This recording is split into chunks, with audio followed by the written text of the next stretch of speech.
Ce dernier décalage horaire de l'année a été enregistré juste avant d'apprendre la disparition brutale de Samuel Kitchin, alias Paladje. Nous avions eu la chance de recevoir l'auteur, compositeur et interprète qui vivait depuis près de 18 ans à Strasbourg lors du décalage horaire du 15 octobre. L'émission qui suit est dédiée à la mémoire de cet artiste original et généreux. Décalage horaire avec Sylvain Dern. Une émission de NC Première en partenariat avec la Maison de la Nouvelle-Calédonie à Paris. Bonjour à toutes et à tous, merci de nous rejoindre, de nous accompagner pour ce 43e décalage horaire de l'année qui sera aussi le dernier. Dehors c'est l'hiver, il fait bien froid, ça caille, mais là on est dans le studio à Malakoff, dans les studios d'Outre-mer Première, et il fait bon là je pense. Puis avec mes invités, ça sera une émission super musicale, artistique plus généralement, puisque je suis avec quelques représentants du Pacifique qui ont choisi de partager leur culture de multiples façons avec les publics français et européens. Ouais, c'était une phrase que j'avais écrite en effet. Honneur à Laurentia Naucha. Bonjour. Merci d'être monté de Bordeaux pour participer à l'émission.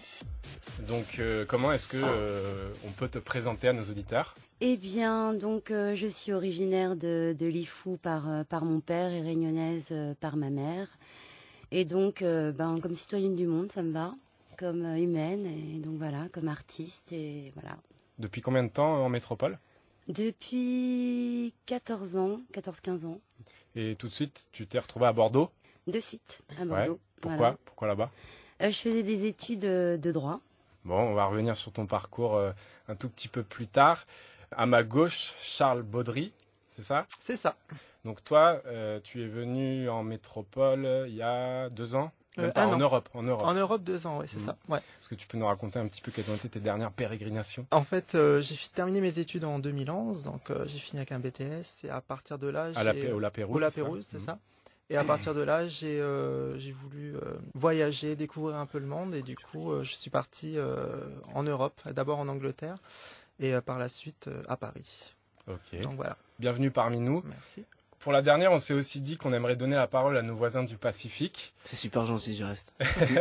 Maruru pour ton accueil. Tu vois, vraiment, direct. Vraiment. J'ai donc le plaisir d'accueillir Théa Nuanua Paraou Rahi.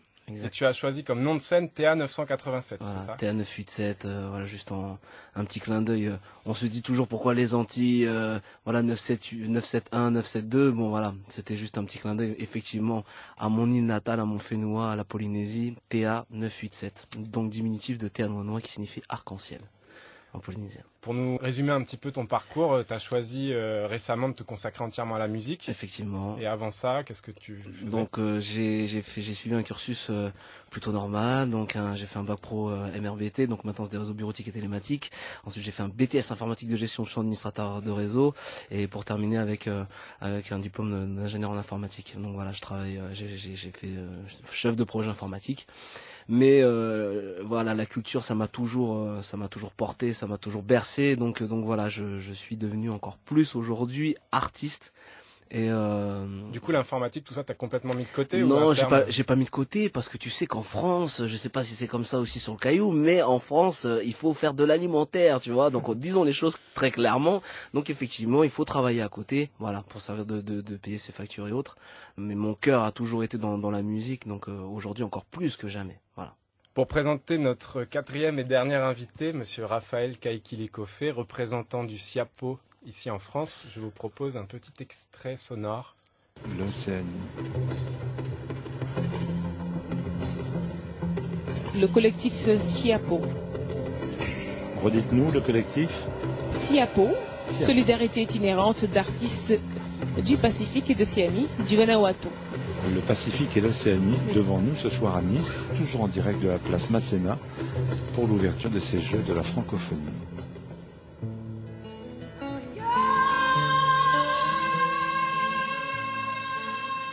Voilà, donc ça c'est un petit retour en arrière. C'était en septembre 2013 lors de la cérémonie d'ouverture des 7e, je crois.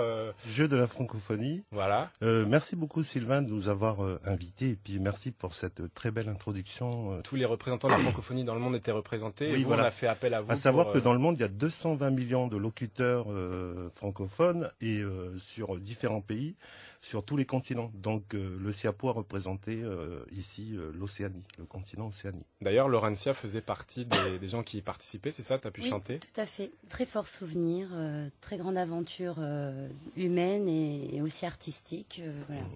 Découverte d'un plateau quand même assez riche, assez Il y avait Patricia Cass aussi notamment, voilà. Il y avait Isabelle Boulay, c'est ça? Voilà. Oui. Il y avait du Encore malade. Malody Bongo pour l'Afrique. Il y avait un collectif du Vietnam qui représentait le continent Asie. C'était une rencontre entre tous les pays francophones dans le monde. Pour présenter plus généralement du coup l'association Siapo, vous avez un pendant sur le Caillou, vous en avez un aussi en Europe, à Paris, donc tu es le moi à la base en fait, je suis artiste aussi, je fais de la peinture. Je suis issu du collectif artistique du Siapo de Nouméa qui est né en 99 sur le Caillou, qui avait une équipe, en fait c'était une équipe d'amis artistes, on était beaucoup plus spécialisés dans le domaine peinture, exposition. On s'est exporté un petit peu en France quand il y a eu les premiers salons des artistes d'outre-mer qui ont eu lieu dans les années 98 à 2000 à Paris. Et puis par la suite, moi j'ai décidé de décentraliser une antenne sur Paris et donc ça nous sert un petit peu de pont entre le Pacifique et la métropole. C'est ce qu'on appelle un petit peu entre guillemets l'universalité de l'art en général. Qui fédère un petit peu tous les peuples du monde, toutes les civilisations, les histoires. Donc les gens se retrouvent un petit peu dans les différents domaines de la création. Je vous propose de tout de suite rejoindre un de nos représentants aussi, qui est bien connu, des Calédoniens qui sont à Paris et puis plus généralement en métropole, c'est-à-dire Jean-Sylvio Carambeu, alias Sly. Je vous propose un petit portrait. Oui, bonjour. Moi, c'est Jean-Sylvio Carambeu. Je suis artiste, musicien, kanak. Et je vis en métropole depuis 14 ans déjà. Au départ, tu n'étais pas forcément venu pour la musique? Voilà, au départ, je suis venu pour mes études de langue et LEA. J'ai fait 2 années à l'université de Nantes. Et après ça, j'ai bifurqué dans la musique. Voilà. Je joue du piano, du clavier, on va dire. Je façonne aussi le piano parce que j'aime beaucoup aussi cette matière, le brut, etc. Que du numérique. Quoi. Justement, qu'est-ce qui a fait qu'à un moment donné, tu te sois consacré entièrement à la musique? Parce que j'ai revu quelqu'un que j'ai écouté au pays, Paladjé. Le chant du Kagou, c'est une musique qui m'a beaucoup bercé à l'époque quand j'étais petit. Le Caillou, il te partage, il t'accueille. Tu as donné ta terre aux mères pour ses hommes et tous ses enfants. Kanaki, tu es mon recueil. Maintenant, un nouveau monde s'ouvre à toi. Les cœurs se mélangent, s'entrelacent pour un même but, de nouveaux horizons. Ooh, yeah, yeah, yeah.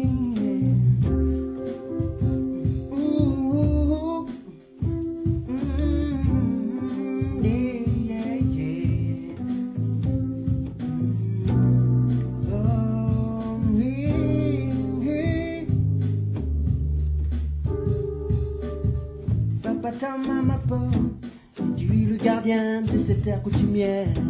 Papa, maman, tu es le gardien de cette terre coutumière. Yeah, yeah. Papa, maman, tu es le gardien de cette terre coutumière. Papa, maman, tu es le gardien de cette terre coutumière. Papa, maman, tu es le gardien de cette terre coutumière. Et comment tu définirais du coup ton inspiration, ta musique? Est-ce que ça s'apparente au Kaneka finalement? Oui, la base c'est surtout le Kaneka, enfin c'est les mélodies, c'est les chants, c'est l'aspiration, oui, le spirituel, etc. Tout émane de la Calédonie. Après il y a aussi une découverte, des influences. Là, ça m'a influencé, ça m'a fait fusionner en fait des mélodies, des chants et le style aussi. Ta pratique musicale, tu la développes ici en France et en particulier là au sud de Paris, on est à Ivry. Est-ce que tu penses que tu aurais le même rapport à la musique si tu étais au pays, en Calédonie? Je ne pense pas. Ici, c'est vraiment le fief de la musique. Il y a beaucoup de choses qui se passent, il y a des concerts, ça joue. C'est très vivant aussi à Paris. Au pays, je ne pense pas, parce que je ne veux pas dire que c'est monotone, mais il n'y a pas assez de réflexion là-dessus. Je pense que ici à Paris, il y a de quoi faire, quoi. Donc il faut être à la page, il faut être au niveau, il faut essayer de progresser dans la musique. C'est ça le but en fait. C'est pourquoi je suis ici, c'est pourquoi je continue à travailler. Comme tu nous le disais tout à l'heure, ça fait 14 ans déjà que tu es ici en métropole, un petit peu moins que tu es dans la musique. Est-ce que tu vois une évolution de la part des musiciens qui viennent de Calédonie, qui passent par la métropole? Oui, beaucoup. Quelques musiciens que j'ai vus jouer, ils ont tellement progressé d'ailleurs. Finalement, ils ont sorti des albums au pays, ils ont fait des choses extraordinaires. Il y a Brian Ikewe, par exemple, il y a Vevelan, au niveau des musiciens aussi, comme Gustavo Yanech aussi, qui est un des mentors pour moi, parce que celui qui m'a beaucoup appris aussi au niveau de la musique. Glenn Wyngen, un bassiste aussi, qui est formateur à Conil. Donc c'est ces personnes-là aussi qui m'ont beaucoup appris, mais qui ont évolué beaucoup au sein de la musique. Toi, c'est une ville que t'aimes bien, Ivry? Ça fait 6 ans que je suis ici. Donc ça va, c'est très calme, c'est très familial, on va dire aussi. Ça permet de rester aux portes de Paris en n'ayant pas forcément tous les désagréments de Paris intramuros. Exactement. Un peu être décalé, un peu en décalage avec le monde qui stresse, le monde parisien, on va dire. Papa, ta maman, tu es le gardien de cette terre coutumière.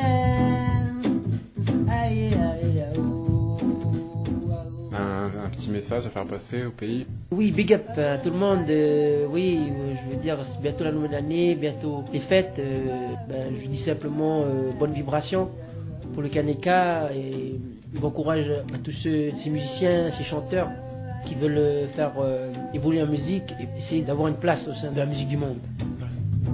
Papa, ta maman, tu es le gardien de cette terre coutumière. Papa, ta maman, tu es le gardien de cette terre coutumière. Papa, ta maman, tu es le gardien de cette terre coutumière. Aïe, aïe, aïe, aïe, aïe, aïe, aïe, aïe, aïe, aïe, oh, aïe.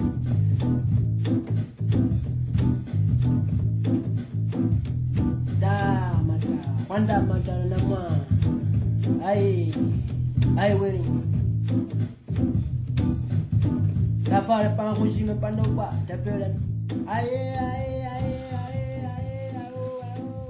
Retour ici à Malakoff.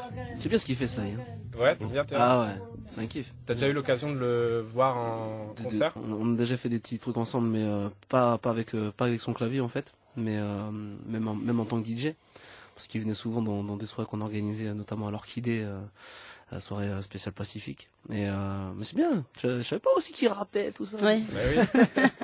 C'est ça, il y a plein d'expressions. Carrément. Et du coup, tu parlais de ces soirées à l'Orchidée, etc. Ces regroupements, ces rassemblements aussi un peu à l'échelle de tout le Pacifique, où justement les Polynésiens, les Calédoniens, etc., les Wallisiens aussi se côtoient.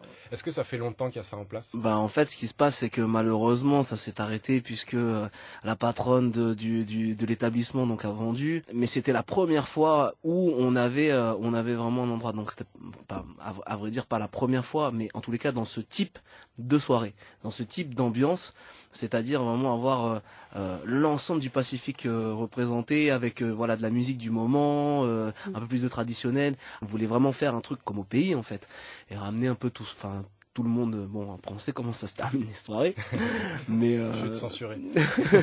mais on a fait notamment le concert de Goulan. Goulan. Voilà, Goulan. Le chanteur Goulan est venu à l'Orchidée et ça c'était carrément net parce que voilà, même les Tahitiens qui connaissaient pas, bon même s'il y avait de la majorité de personnes de Nouvelle-Calédonie, mais ça ils connaissaient pas un petit peu, ouais, carrément. Et donc ça fait plaisir de pouvoir voir et de pouvoir voir donc ces artistes qui évoluent et surtout qu'on peut connaître ici. C'est marrant de faire autant de kilomètres alors que finalement la Nouvelle-Calédonie et Tahiti, bon voilà, c'est pas non plus comme si c'était loin et il faut arriver en France pour bah voilà tous se connaître. Et je remercie Raphaël avec le chapeau. Oui, merci Raphaël. C'est vrai. Ça, c'est vrai. Il œuvre beaucoup pour faire des traits d'union. Exactement. Maruru, comme on dit chez nous. Mais je pense que en fait le danger de vivre en communauté, c'est bien parce que la préservation des cultures, des coutumes, etc. C'est bien de vivre en communauté, mais attention quand même au cloisonnement, que les gens ne restent pas cloisonnés sur eux-mêmes, sur leur culture.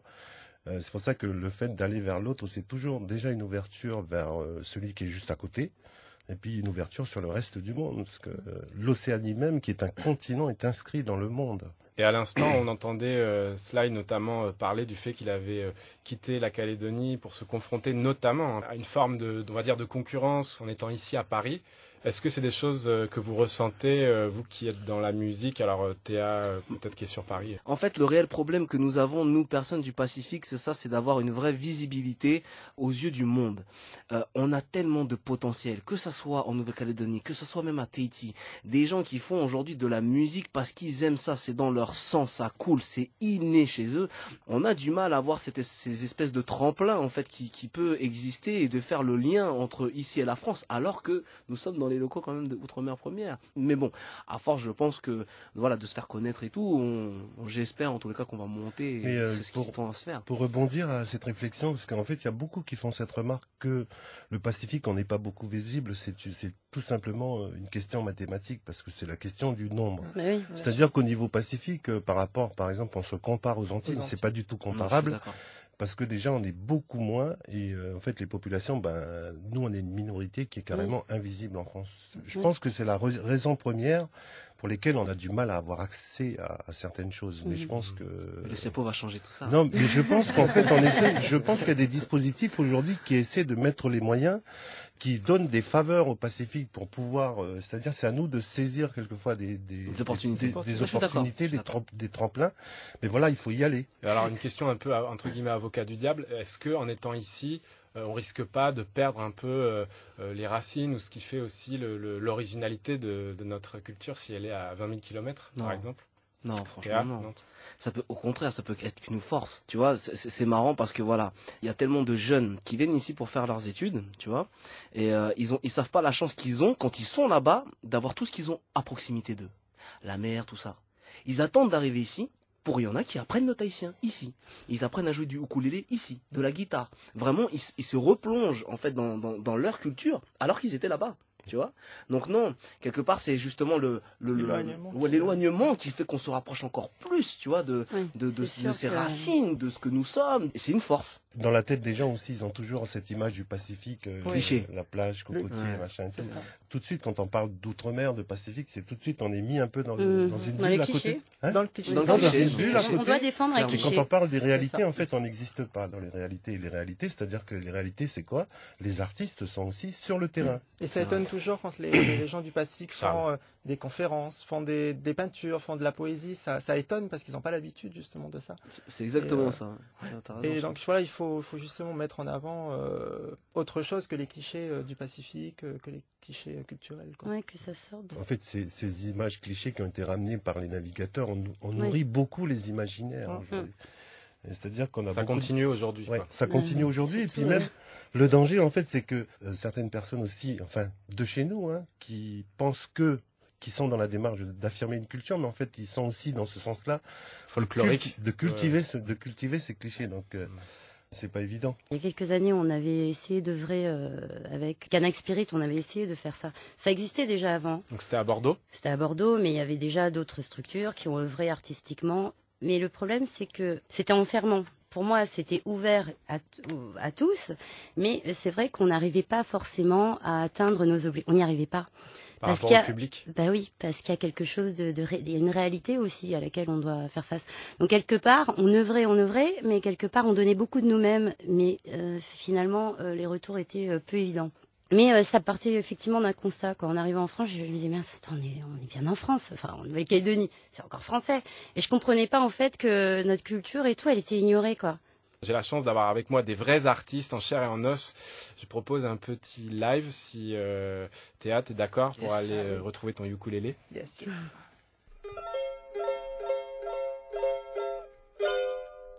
Décalage horaire. Tiens le Twitter.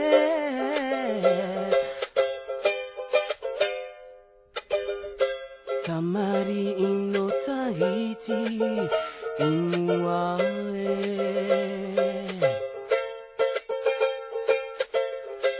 Tamari no Tahiti Inuae. Atia ini mai tira o tira atia ini mai tira o tira hairi mua awe hairi mua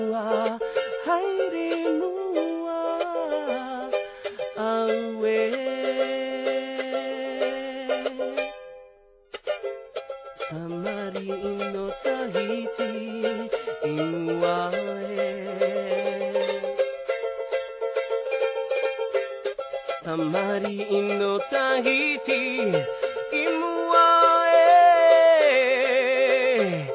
Ati a ini a Mai tihitira a o tira Ati a ini a Mai tihitira a o tira Hairi mua Hairi mua Aue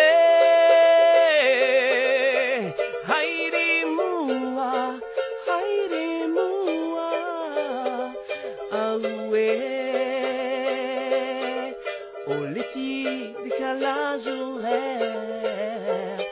Maruru Tahiti Polynésie Oleti de Calazuré Maruru Polynésie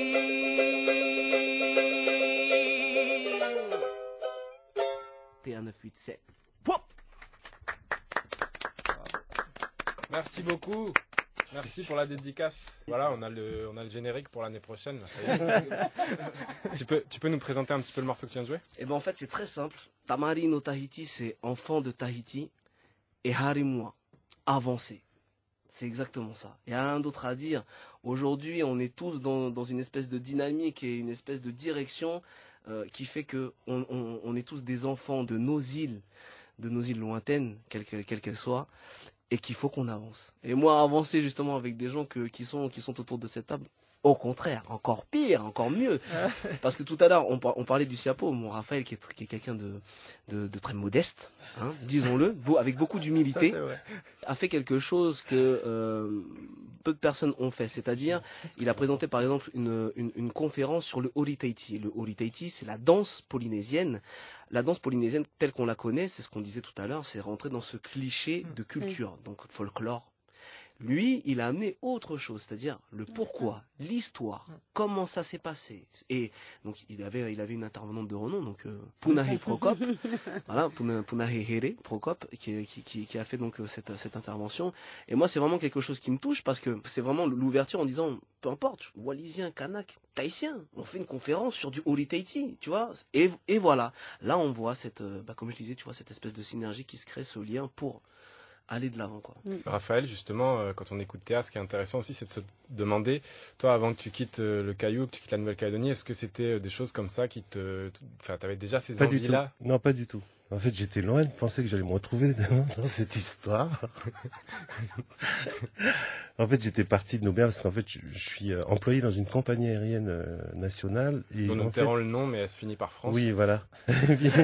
Et en fait, je suis arrivé à Paris, mais j'étais déjà, je faisais de la peinture à Nouméa. Il y avait une équipe d'artistes avec qui on travaillait, c'était le Siapo. Je suis arrivé à Paris. Et finalement, je me destinais à faire mon métier jusqu'à la retraite. Et puis finalement, j'ai continué à faire des expositions un petit peu avec les salons brassage de la mairie de Paris. Et puis petit à petit, ça s'est monté. Puis ça a pris... ce qui fait qu'on a été obligé, en fait, finalement, de structurer le Siapo en tant que statut juridique, association de loi 1901. Bon, je sais pas vous, mais moi, ça y est, j'ai des fourmis dans les jambes. Donc, je vous propose de s'aérer un petit peu et d'aller faire un tour pas très loin du centre de la France, à Poitiers, pour y retrouver un certain Ismail Scan. Celui qui est considéré comme l'un des premiers Rasta blancs, a longtemps vécu en Nouvelle-Calédonie et a fait des allers-retours fréquents. Raphaël, si tu veux savoir qui c'est Ismail, tends l'oreille. Laurentia, elle sait. Retour sur l'itinéraire d'un habitant du vaste monde. Salut Sylvain, bonjour à toi, merci d'être venu pour cette interview. Donc moi je suis Ismail Scan et je suis musicien en fin de compte à la base et voilà j'ai des liens très précis avec la Kanaki depuis la fin des années 80.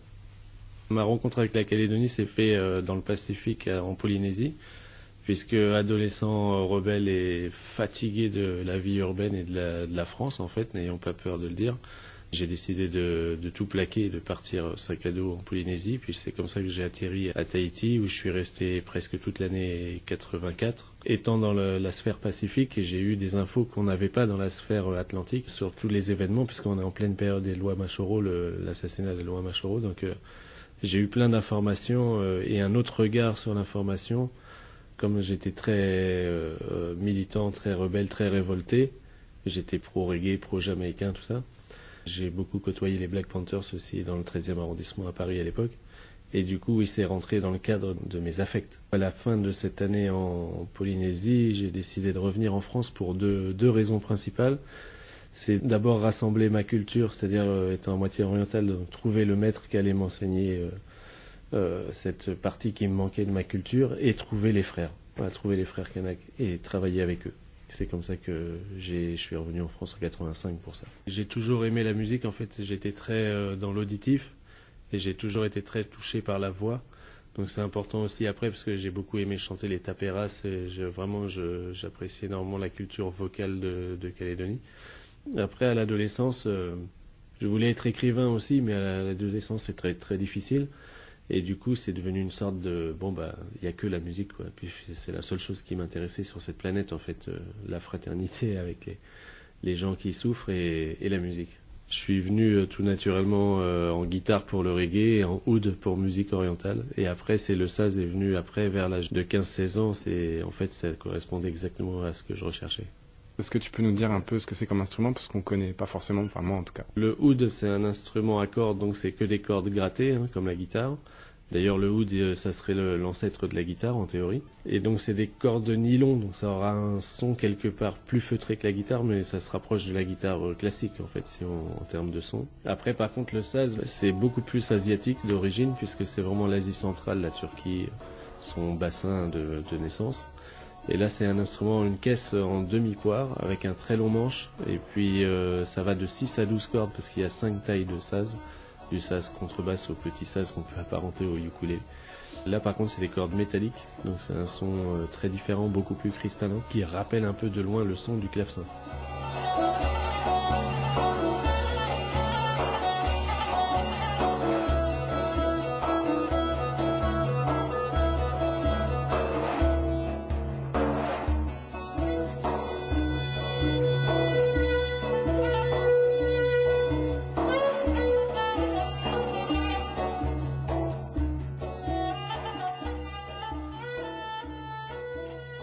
En fait, pour résumer, j'ai grandi avec le rhythm and blues et la musique classique arabe, et en grandissant, j'ai fait du reggae et de la musique turque. En plus, j'ai trouvé ma voie dans le reggae parce qu'il faut voir qu'on était dans une époque post-68 hard, donc je me reconnaissais pas dans les valeurs hippies où c'était un peu sex, drugs and rock and roll, il n'y avait pas de morale et tout. Moi, je cherchais quand même des valeurs, et je me suis vraiment reconnu à fond dans ce côté militant, anti-système, ce côté, une religion, une morale, une éthique des Rastas, quoi. Donc à partir du moment, en plus, les communautés comme ça m'incluent, du coup, il manquait plus que ça pour que je sois à fond. C'est en 93, la première fois, avec un groupe à Vanscan, où on mélange, il y avait un titre avec un morceau en Fagaouvea, avec donc le garçon Fautolo, dont j'avais été le parrain pendant les événements de 88. En 93-94, il y a un premier album avec un morceau en Fagaouvea, un morceau avec du saz de Turquie, tout ça en reggae bien sûr. Et ça commence là, c'est là que je commence à me dire, ah mais oui, pourquoi pas faire les deux ensemble. Ismaël, on a commencé un petit peu à en parler. Quand tu as rencontré la culture kanak, la Nouvelle-Calédonie, qu'est-ce qui a fait que dès le début tu as été attiré, tu as été intéressé? D'abord, j'explique ça comme ça, c'est comme je revenais du Pacifique, j'avais certains codes en fin de compte, des codes qui me permettaient de comprendre comment la culture fonctionne, donc du coup la communication est vite passée. J'ai vite été inclus, j'ai quasiment tout de suite été inclus, fait partie de la famille, et comme quelque part c'est ça que je cherchais, une famille finalement. Il faut être honnête, oui, psychologiquement c'est un peu ça, c'était mon parcours, et donc du coup je me suis voué corps et âme à la famille qui m'accueillait. D'ailleurs j'ai un morceau que aime beaucoup Yabé de Scan où je dis ma mère patrie sera celle qui m'aura choisi. Voilà, ça illustre bien en fait ce qui s'est passé. Parce que quand on vit dans une société qui est dans le rejet, l'exclusion, des choses très négatives et de la domestication qui veut absolument nous domestiquer, nous mettre dans des cases, ça marchera peut-être pour un certain quantité de population, mais je pense que je fais partie de la quantité de population que ça ne marche pas. Donc il vaut mieux faire comme les peuples premiers et comme le peuple kanak, trouver des cases pour les gens et les phénomènes qui arrivent plutôt que d'essayer d'imposer aux gens de rentrer dans des cases. À l'époque, on était très militants, c'était un combat donc très soudé, très famille, parce que c'était la guerre en fin de compte. Je m'en rends compte aujourd'hui, c'était une sorte de guerre. Et après, ça a changé tout doucement puisque c'est 400 cadres, c'est les étudiants qui, eux, ont eu des aides que les anciens n'avaient absolument pas. Parce qu'à l'époque, les Antillais, ils avaient des foyers, ils avaient des bourses, ils avaient des billets d'avion payés retour au pays. Tout ça, les Kanaks n'avaient pas, quoi. C'était vraiment livré à soi-même, hein. Il y en a plein qui se retrouvaient en squat pour faire leurs études et tout. Et après, là, on a assisté à un changement que moi, j'ai mis au moins 10 ans à comprendre. Et effectivement, maintenant, c'est beaucoup plus destin commun. On veut plus trop parler de politique. On veut quelque chose de plus culturel. Le terrain serait plus dans le partage et le culturel. Et il y a une sorte de rejet peut-être de la politique. En tout cas, il y a eu. Maintenant, j'ai l'impression que les jeunes, ils reviennent un peu à la politique. Mais j'ai l'impression que pendant une bonne décennie, il y a eu une sorte de rejet de la politique parce qu'il y en a marre. Ça a créé trop de conflits et trop de clivages, même entre familles et tout ça. En quoi est-ce que toi, dans ton inspiration musicale, tu penses que tu as pris des éléments du Kaneka? Par exemple, un truc, c'est que moi, j'avais une façon de jouer la guitare pour faire le reggae, pour pas faire check it. Quand j'étais en soliste, en solitaire, quoi, je faisais l'accompagnement, je jouais en accompagnement. Donc j'étais autodidacte à la guitare, hein, j'ai jamais pris de cours. Et quand j'ai découvert les sons de Lexis Betela et tout ça dans la fin des années 80, j'ai été époustouflé parce qu'en fait, en autodidacte, je faisais un peu le même style. C'était fascinant la relation, mais comme ça par hasard. Donc ça, c'est un premier point. Puis deuxièmement, après, les sons, le rythme kanak, du pilou, du tchap, tout ça, c'est déjà ça se marie très bien avec le reggae. Puis c'est quelque chose de très famille, très clanique et tout. Donc ça faisait déjà partie de moi en fin de compte. Ça s'est fait tout seul. J'ai même pas eu à réfléchir. Ça m'a dépassé le truc en fait. Aujourd'hui, Ismaël, tu vis pas très loin de Poitiers. C'est bien la vie ici? Quand je suis arrivé en France en fin 2002, oui, je me suis installé à Poitiers parce que c'est à la fois très rural et ça, c'est urbain, mais c'est quand même très rural. Donc, j'ai mon équilibre. T'espères pouvoir retourner faire un tour en Calédonie? Ça fait un moment que tu n'y es pas retourné. Ouais, ça fait 12 ans que j'y suis pas retourné. Hélas, à mon grand désespoir, mais ça fait partie de mes projets. De toute façon, je vais avoir beaucoup de choses à y faire. Et donc, oui, ça fait partie des projets dans les années à venir avant que je devienne un peu trop vieux. Dernière question, Ismaël, t'as parmi les fondements de ton identité une inspiration liée à beaucoup d'influences culturelles. Comment est-ce que toi tu vois le processus actuel de construction d'une société calédonienne où justement il y a beaucoup d'influences culturelles différentes aussi qui tentent de se fédérer autour d'un projet commun? Si je dois m'en référer à ma propre expérience, je sais que ça va pas être facile. Parce que moi, il m'a fallu beaucoup de temps pour réussir à rassembler tout ça. Il y a un côté très schizophrénique dans le fait d'être tout ce métissage à gérer. En fait, moi, mon parallèle, je le ferai comme ça. C'est comme les enfants qui, dès leur petite enfance, 1 an, 2 ans, on leur apprend 3 langues. Genre, maman, elle parle telle langue, papa, il parle telle langue, et puis la grand-mère, elle parle une autre langue. Et du coup, ça fait des enfants qui vont apprendre à parler plus tard. Mais par contre, quand ils sauront parler, voilà la richesse, ils sauront parler 3 langues. Et de cette richesse, ils auront beaucoup plus de facilité à apprendre une 4e, une 5e ou une 6e langue. Donc en fait, pour moi, le parallèle, je le vois comme ça. Merci beaucoup, Ismaël. Je propose qu'on se quitte en musique avec un de tes morceaux bien connus au pays, en Calédonie, Heureux qui comme Ulysse, c'est ça? C'est ça, ouais. C'est un morceau, en fin de compte, c'est mon beau-fils aîné, c'est pour ça que ça lui est dédicacé, qui un jour est venu me voir à la maison, donc on habitait en région parisienne. Et à Montreuil, et du coup il vient me voir à la maison, puis il dit ouais, j'en ai ras-le-bol des vieux qui pensent qu'à l'argent et tout ça. Il en avait marre de Paris, quoi, et du coup il me dit tu veux pas faire un morceau sur les vieux qui pensent qu'à l'argent, les problèmes qu'on vit à Paris? Alors je lui ai dit ok, je vais te faire un morceau. Des roses sans épines et des arbres sans racines, un soleil sans chaleur et des humains sans odeur. Yeah, yeah, yeah, yeah, yeah, yeah.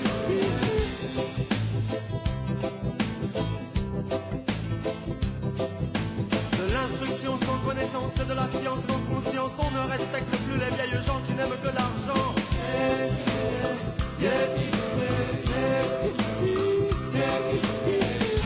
Mais où sont passés les chamans? Mais où sont passés les chamans?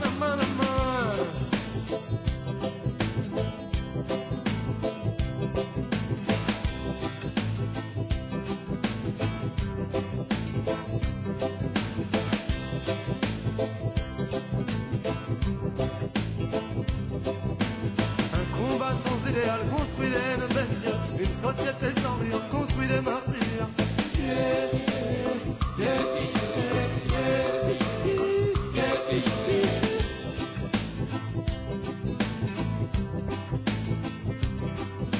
Et les gens craignent craignent le pire pour une planète sans avenir si personne ne fait le pas de changer tout cela.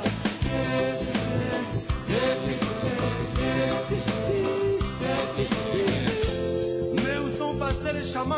Mais où sont passés les chamans?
Ce morceau, hommage au Kaneka, est dédié à David, Oué, Wakaseou, le point d'Imier, Tiberman, Kanaki.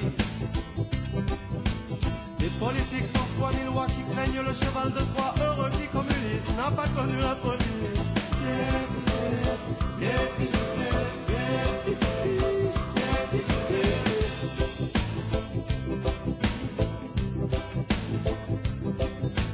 Et des sans-abri, sans toi ni moi, sans cesse aux abois, heureux qui communiste, n'a pas connu la police.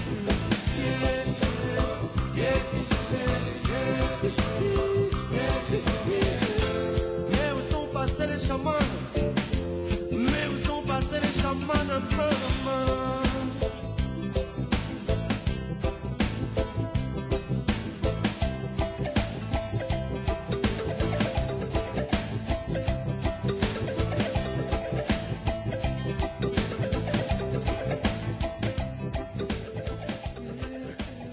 Heureux qui comme Illis, retour à Paris, non à Malakoff. Alors je tiens à préciser que pendant l'interview, vous avez entendu un extrait du morceau Hamdol Soun, interprété par le Alev Trio dont fait partie Ismail. Alors bon, je voulais un peu avoir vos réactions, Raphaël. D'après ce que j'ai compris, c'est quelqu'un qui habitait ici, en fait, qui est parti là-bas. Il y a beaucoup de ces gens qui, en fait, sont un peu en quête de quelque chose, d'une identité, qui partent sur d'autres continents.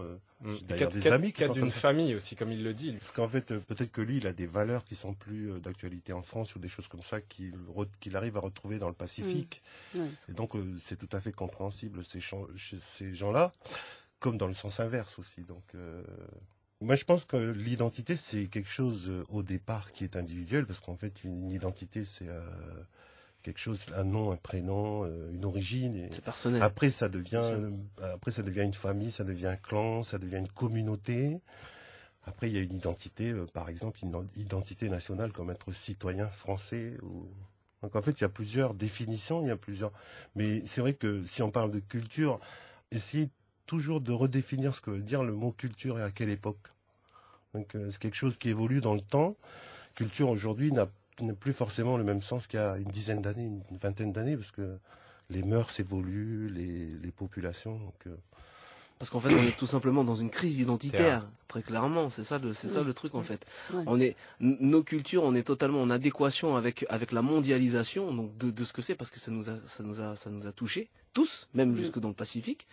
Et de l'autre côté, pour faire simple, on a cet état d'esprit d'accueil, toujours accueil, chaleureux. C'est des choses qui malheureusement aujourd'hui dans les rues de Papeete, on n'a plus. Aujourd'hui, avant il n'y avait pas de mendiants, il n'y avait pas de clochards.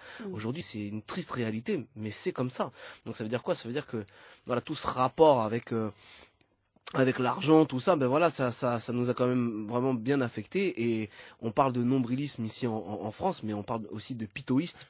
Pito, c'est le nombril en polynésien, et c'est exactement valable à Tahiti, quoi, tu vois. Je voudrais parler de l'expérience étudiante.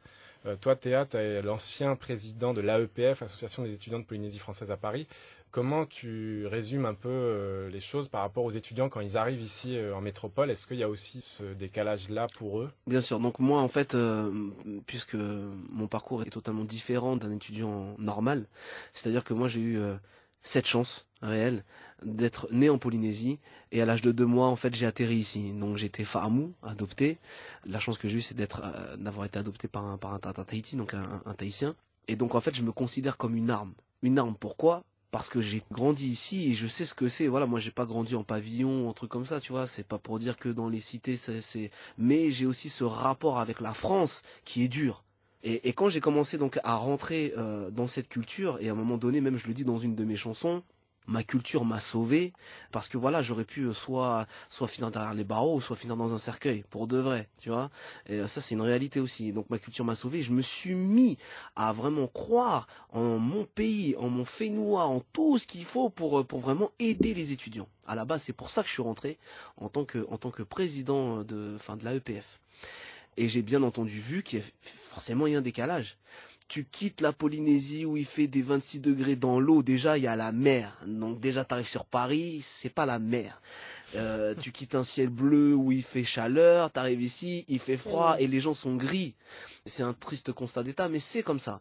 Donc déjà, au-delà du choc thermique, t'as le choc moral. Ouais, tu vois. c'est clair. Maintenant, il y a aussi cet état d'esprit en tant qu'étudiant. On est censé quand même avoir cette espèce d'envie, c'est-à-dire à partir du moment où tu viens ici, tu sais pourquoi, au-delà du cadre des études, tu sais que tu vas quitter papa, maman, tu sais que tu vas quitter ta terre, tu sais que, donc voilà, c'est pas le côté, en fait, assistanat qu'il faut retrouver, parce que si c'est pour faire exactement la même chose que quand tu étais à Tahiti, c'est pas la peine. À un moment donné, il faut quand même pousser, tu vois, l'oiseau pour qu'il apprenne à voler tout seul. Mais les AEPF sont là. Et on voit bien évidemment, c'est ce que je disais tout à l'heure, que nous, pour essayer de faire en sorte que l'étudiant ne soit pas complètement perdu, on le fait rentrer, par exemple, dans des ateliers qu'on a créés, l'atelier danse, atelier Reomaui. Donc voilà, c'était des ateliers qu'on avait déjà à l'époque, où justement il y a ce rapport avec la culture, avec les racines. Et tu les voyais encore plus investis. Ah oui, non, c'est comme ça, j'ai jamais joué du ukulélé. Ah, on peut. Et c'était trop marrant, en fait, de les voir encore plus tahitiens quand ils ont quitté ici pour rentrer à Tahiti, tu vois. Mais oui, on le voit bien, le décalage. Mais après, je pense que c'est propre à tout le monde. Toi, Charles, tu as fait partie notamment du BTS Management MUC, voilà, Management Unité Commerciale, qui prend en charge le salon de l'étudiant à Nouméa. Ça a pu te donner peut-être quelques indications aussi sur les inquiétudes des étudiants avant qu'ils partent ici en métropole. Enfin, comment tu vois les choses, toi qui es venu ici en métropole, pas forcément pour les études, mais voilà. C'est vrai que pendant le salon de l'étudiant, les étudiants calédoniens, généralement, quand on discutait avec eux, étaient un petit peu perdus, avaient un petit peu peur justement de partir à l'aventure, de partir un peu à l'inconnu. Et c'est vrai que la Maison de la Nouvelle-Calédonie rassurait généralement les étudiants en leur proposant des ateliers pour leur apprendre un peu la vie parisienne, la vie en France en tout cas. Après moi, de mon expérience à moi, comme on disait, c'est vrai qu'en arrivant en Europe, dans ces grosses villes, il y a tout cet individualisme. Du coup, c'est vrai qu'on est tout seul, on perd un petit peu entre guillemets de notre culture un petit peu, et c'est vrai que le fait de s'investir dans des associations notamment océaniennes, c'est vrai que ça nous permet de rester en contact avec des gens de chez nous, avec la culture de chez nous, de retrouver des codes, les codes, et c'est ça qui est quand même intéressant, c'est le milieu associatif en fait en France qui permet je pense, de sauver un petit peu la culture et de sauver un peu le fait que les jeunes soient peut-être un peu perdus en France. Et toi, ton expérience à Londres, tu l'as vécu comment pour ça? Tu étais sans doute un des seuls Calédoniens là-bas à ce moment-là. Je sais que je suis pas le seul, je sais qu'il y en a quelques-uns, mais je me suis pas senti seul parce que dans le sens où j'étais en colocation, donc du coup j'étais pas tout seul. Bon, ça a été une très très belle expérience dans le sens où il y avait des choses à voir, je suis arrivé pour la période des Jeux Olympiques, donc il y avait énormément de choses à voir, énormément de choses à faire, à visiter. Mais après, je suis resté pratiquement 1 an, et c'est vrai que l'envie de retourner chez soi, retourner à la maison, ça a été très très fort, de retrouver un peu ses racines, ça a été très très fort. Donc j'y suis retourné, je suis resté quelques mois pour me ressourcer avant de repartir. Parce que c'est vrai qu'il y a cette envie et ce besoin de reprendre un peu de soleil, un peu de la chaleur humaine aussi, ce qui n'existe pas, ou en tout cas très très peu en Europe, quoi. On parlait à l'instant des villes, morceau dédicace.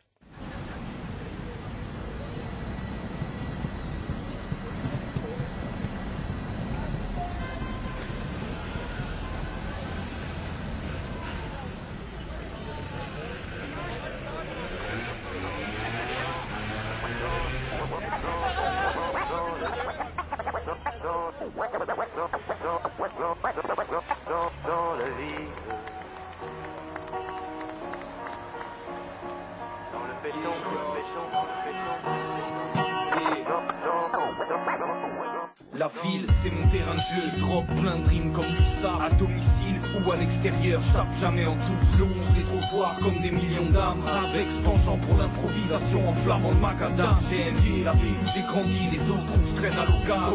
Comme autant de meufs que l'on croise au carrefour de nos vies. Ma place, c'est pas New York City. Ces rues comptent aussi un nombre de mystères infinis. Tout commence au coin de rue où les anciens blaguent. Attendant l'action qui restera, l'anecdote de l'année tentera. Enseveli l'histoire comme le corps de ces pauvres gens à qui personne ne rend hommage.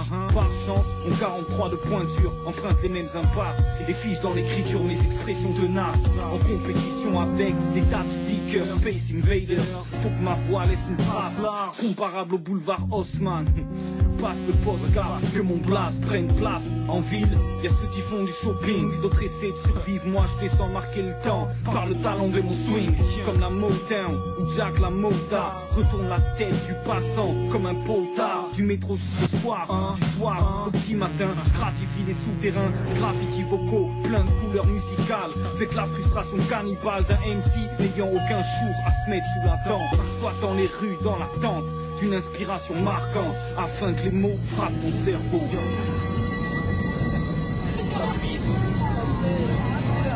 La ville, c'est mon terrain de jeu. Je drop plein de rimes comme Lussard. À domicile ou à l'extérieur, je tape jamais en touche. Longe les trottoirs comme des millions d'âmes. Avec ce penchant pour l'improvisation, enflammant le macadam. J'ai aimé la ville où j'ai grandi, les autres où je traîne à l'occasion. Comme autant de meufs que l'on croise au carrefour de nos vies. Ma place, c'est pas New York City, non, c'est pas New York ici. Retrouve-moi en train de squatter la place, observant la faune comme une caméra sous la direction de Scorsese. Plan serré sur ses go, leur manie de croire que la classe s'achète en euros. Mais vite on sait que c'est faux. À côté de ça une troupe de junkies jongle, crache du feu, mendie comme au temps moyenâgeux. C'est cher, 2012 mes pieds foulent le sol d'une jungle à estimer en milliards de dollars. Personne ne s'excuse quand il bouscule l'autre ou sa canarde du regard avant la balafre. La fracture d'arcade ressent la menace des palabres. Ça parle mal, bâtard, je vais... La nuit, les lumières de la ville appellent autant de ténèbres que l'inspiration de mots sur le bord de mes lèvres. J'étais son élève depuis le roi de la ville. Faudrait que Ferrara le filme avant que la bille me rappelle.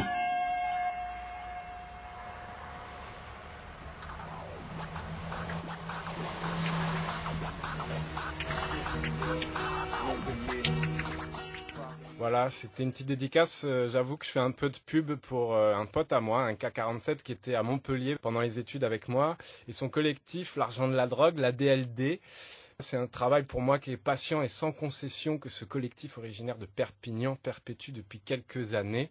Et si ça vous a plu, vous pouvez trouver facilement et en téléchargement libre leurs albums sur le site Bandcamp en tapant ADLD dans votre moteur de recherche. Bon, argent de la drogue. Ouais, voilà. Ah, ça. C'est ça, Ouais, ADLD. Argent de la drogue. Exactement. La ville, Laurentia, Bordeaux, c'est comment? La ville, Bordeaux. Ah, elle a beaucoup changé, Bordeaux. Aujourd'hui, c'est devenu une très belle ville. Monsieur Juppé a bien fait son travail. La ville est propre, etc., etc. Bon, par contre, effectivement, je rejoins vraiment, c'est très difficile quand tu arrives du pays de faire avec ces absences de sourire, ces absences de bonjour, ces absences de... C'est pas évident. Et donc, c'est vrai qu'on a tendance à se retrouver entre nous. Mais je m'y fais toujours pas, moi. À 14 ans, Bordeaux, j'y arrive toujours pas. Donc c'est vrai, moi aussi, j'ai besoin de retrouver des gens qui sont heureux de vivre et qui sourient, et voilà. Donc à terme, peut-être l'envie de bouger. Ah, mais moi, j'ai toujours l'envie d'aller retrouver le soleil. La Calédonie. Eh oui, le soleil en tout cas, des gens heureux, et voilà. Donc c'est vraiment le plus dur, je dirais. Ouais. Le plus difficile, c'est effectivement le moral, quoi. Donc ça fait partie des choses effectivement à préparer, parce que ça fait partie des causes d'échec, je pense, des causes d'abandon et d'échec. Voilà. Merci Laurentia, t'es venue avec ta guitare. Oui, une petite chanson. Voilà, tu peux t'installer. D'accord. Avec Théa, vous faites Théa. Directement sauter, ça marche. Alors donc, c'est les roses blanches, donc une composition.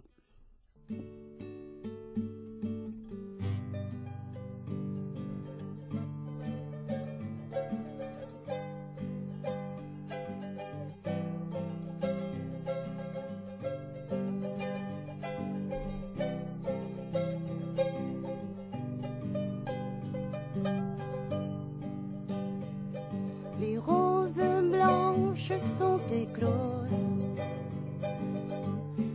de sentiments, mon cœur explose.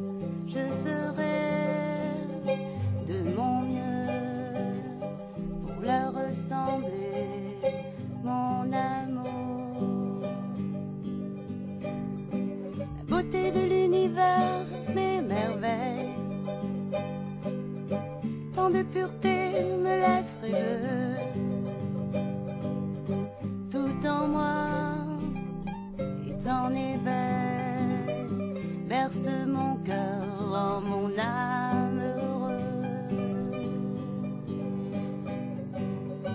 Mais ne pars pas sans moi, s'il te plaît, pas sans moi.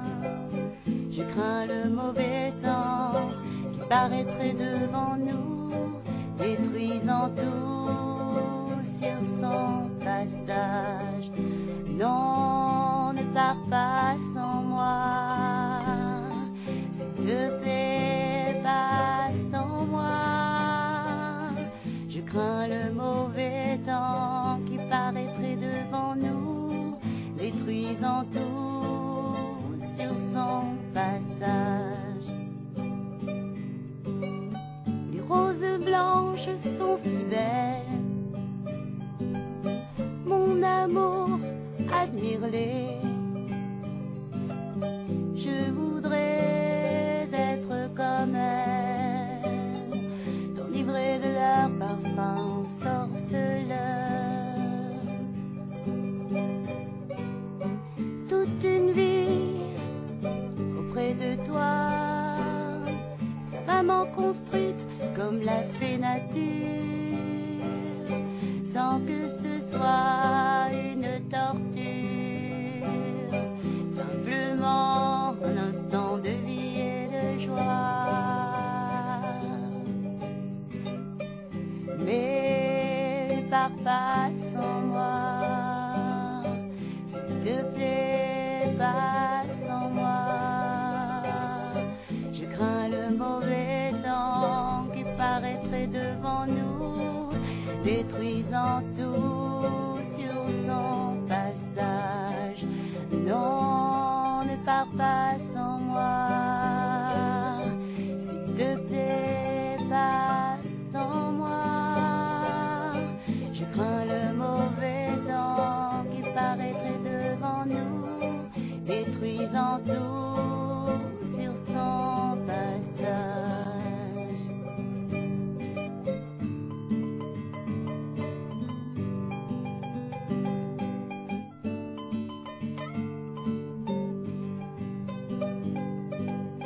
Sans que ce soit une torture, simplement un instant de vie et de joie.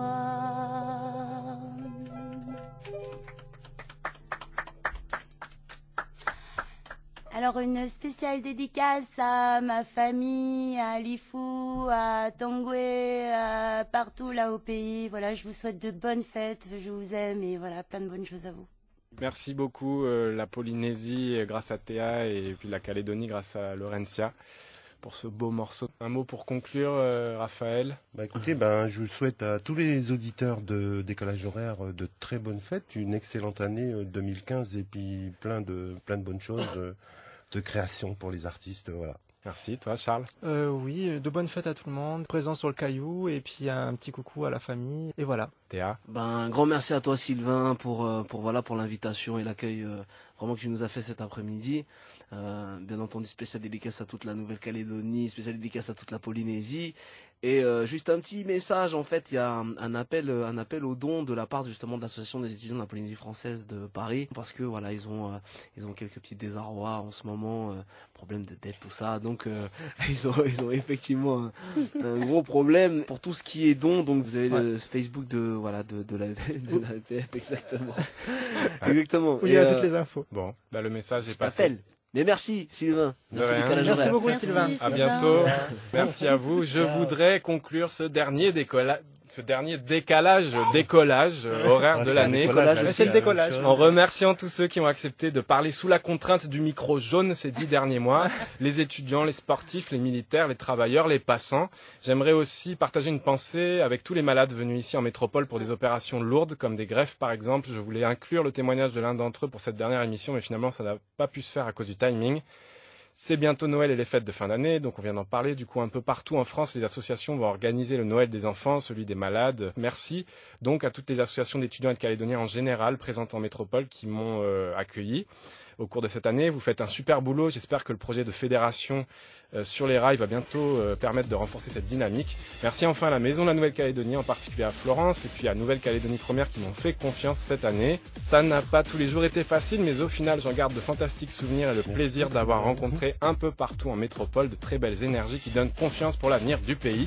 Merci au technicien Daniel Arachtingi pour sa patience. Daniel. Merci Daniel. Bravo, Oletti. Voilà, merci encore une fois à mes invités aujourd'hui et bonne route. Merci Sylvain. Je vous souhaite à tous de bonnes vacances. Merci beaucoup, bonne fête. C'était Décalage horaire, présenté par Sylvain Derne.